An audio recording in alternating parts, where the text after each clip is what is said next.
It is Friday, January 15th, 2021, and you are tuned into Dirt Tracker Daily. I'm Justin Fiedler. Today we are talking Christopher Bell's dominant performance at the Chili Bowl and looking towards the weekend. We've got results from last night's World of Outlaws opener at Volusia and news from Parker Price Miller, Bill Rose, and Shane Clanton. Let's jump in. Christopher Bell's Chili Bowl prelim night domination continued last night with his sixth consecutive prelim night win. He was fast enough and good enough to start on the pole of the feature, but instead had to do it from fourth because of a pole draw in his heat race. That minimized his early night passing points, and a fourth to first run in the qualifier set him up for the outside row 2 starting position. Steve Buckwalter and Spencer Baston led early, but Bell was super patient and methodical, working his way to the lead. He led lap 8 with Baston back out front on lap 9, with Bell then seizing control on lap 10 and leading the rest of the way. Just as he did earlier in the week in the Viroc race, Bell looked really strong and was able to put his car wherever he needed. Excuse me. Behind him, a 7th to 2nd run for Buddy Kofoid also locks him into Saturday's feature.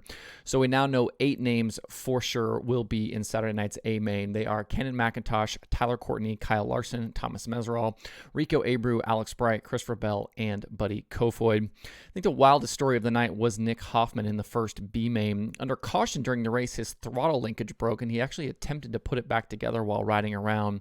He wasn't able to get it fixed, though, before the green flag wave, so he had to run the final 4 laps using his hand on the throttle, and he just missed a transfer spot by 1. Imagine wheeling a midget around the expo with your left foot on the brake, left hand on the wheel, and right hand on the throttle. It's absolutely completely insane. I wonder, in a similar situation, how many drivers would have just pulled off in that case. The DIRTRACKR.com analytics prediction formula stayed perfect yesterday, correctly picking all 4 winners so far this week with Christopher Bell, the selection yesterday. Looking at tonight's field, the formula likes Justin Grant. Surprisingly, though, the formula and the pool picks don't match for tonight. More on that in a second. Tonight's field is again going to be a tough one and includes Tanner Thorson, Aaron Reitzel, Justin Allgaier, Ricky Stenhouse Jr., Darren Pittman, Tucker Klassmeyer, Casey Kane, Ronnie and Damian Gardner, and a whole bunch more. Be another tough night for those trying to grab those final 2 Saturday feature lock-ins. As for the pool pick sheet, last night was the rebound night we needed. We had 5 picks in the feature and correctly had 3 of the top 4 finishers, including Bell winning and Kofoid locking in. We jumped an incredible 325 positions and now set what I think is a fairly respectable 388th after 4 nights. Probably too far out of it at this point to really push towards the top, but I'm not upset at all where the sheet sits today. As I mentioned before, the pool sheet and the prediction formula actually differ on tonight. The formula likes Grant, but we actually have Thorson on the pool sheet in that group 1. Darren Pittman is our Group 2 selection, Damian Gardner in Group 3, Sam Johnson in Group 4, Luke Ickey in Group 5, JD Black in Group 6, and Chuck McGilvery in Group 7. As for tomorrow's final day at the Chili Bowl, I think we're in for some serious fireworks. There are going to be a lot of questions to answer through the day, and a lot of guys desperate to get into that feature. I think Bell still looks like the favorite here, but, can Larson find a way to repeat, with the, kind of what we saw from him the other night? Is he going to be strong enough to make a move tomorrow? Will we see somebody new jump up and get a driller? Somebody like a Kenan McIntosh or Buddy Kofoid? And then those guys that are a little further back, who can make a serious alphabet run tomorrow? There's several big names that need to make some big moves to try to get, if not into the feature, much closer to the feature than they are. So don't forget, the full day of action is streaming live on Flow Racing up into the D mains. And then from there, Mav TV Plus, and the Mav TV Facebook page will have live coverage of the C's, B's, and feature. You can basically watch tomorrow night's main event action for free.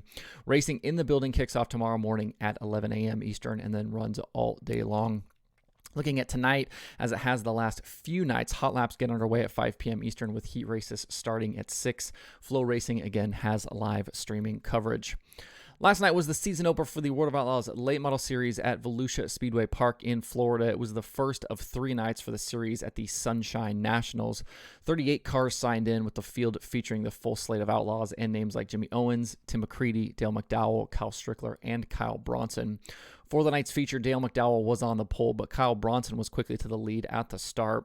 Bronson, in his number 40B machine, stayed on the point until just past halfway when he made a mistake on the cushion in turns 3 and 4, allowing Cade Dillard to slip by for the lead.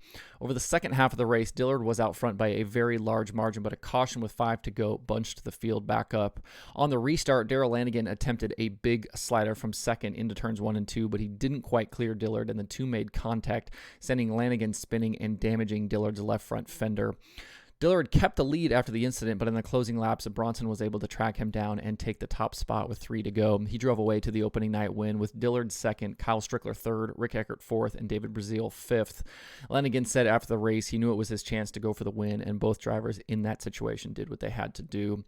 Looking towards tonight and the weekend, even with a 9th place finish on night 1, Brandon Shepard is favored for the next 2 nights by the DIRTRACKR.com analytics prediction formula.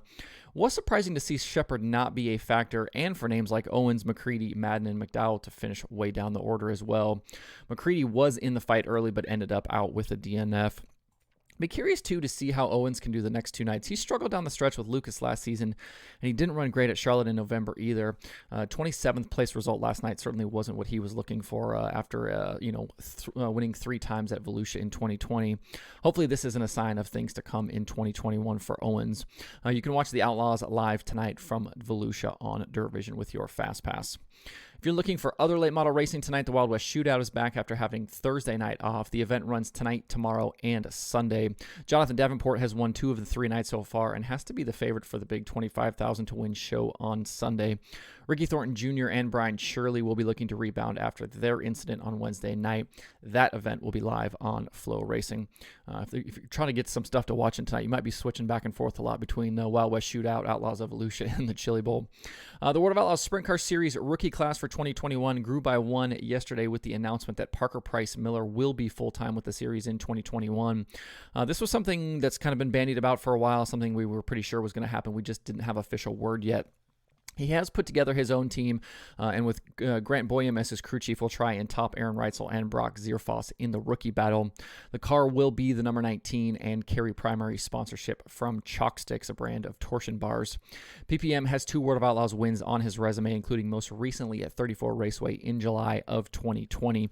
He actually made all 54 World of Outlaws shows in 2020, but wasn't a full-time platinum member because of a 360 sprint car appearance in the spring that negated his membership.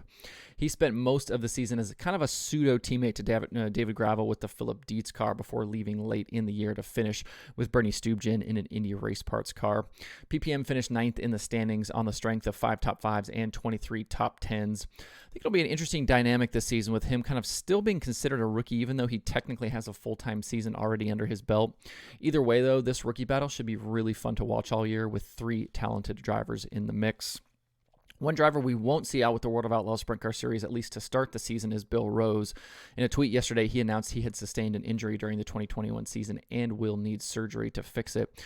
There was no mention of when or if he might return to racing. Rose was a full-time member with the Outlaws in 2020, appearing at all 54 events. He finished 14th in the point standings and had a best finish of 15th at Terre Haute in July.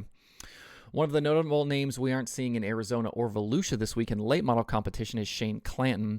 According to a story at Dirt on Dirt, Clanton is recovering from COVID-19 and pneumonia and was recently discharged after a hospital stay. Other events during speed weeks in Florida and Georgia are also in doubt for the driver from Georgia. Clanton spent 2020 racing full-time with the Lucas Oil Late Model Dirt Series, but hadn't yet decided where he was going to compete in 2021. He was going to kind of start the season and run some races with both series and just kind of see how things shook out. He finished 6th in the Lucas points last year, but was considering actually a return to the World of Outlaws Late Model Series for 2021. We certainly wish Shane all the best as he recovers. To see more details about Clanton, check out Kevin Kovac's story at dirtondirt.com. Looking at today's streaming schedule, there are 5 items to check out tonight. Like I said before, Dirt Vision has night number 2 of the World of Outlaws Late Model Series at Volusia for the Sunshine Nationals. Flow Racing has Flow 24/7, night 5 of the Chili Bowl Nationals, and night 4 of the Wild West Shootout. And Speed Sport has IMCA Winter Nationals action from Cocopah Speedway. To see the full daily schedule with links to watch, visit dirttracker.com/watch tonight. That's it for the show today. Hope everybody has a good Friday and a good weekend. You can find Dirt Tracker Daily on Apple Podcasts, Spotify, Stitcher, or where you get podcasts. Please subscribe and leave a review. You can also watch the show every day on YouTube and Facebook, and those likes and subscribes on YouTube are appreciated as well. You can email the show at info@dirttracker.com. I do check those every single day. And you can follow Dirt Tracker on Twitter, Instagram, Facebook, and TikTok at Dirt Tracker, DIRTRACKR. You can check out the website for all kinds of cool dirt racing stuff by visiting DIRTRACKR.com. You can follow me personally on Twitter at Justin_Fiedler. Thanks everybody for tuning in. We'll see you on Monday for more Dirt Tracker Daily.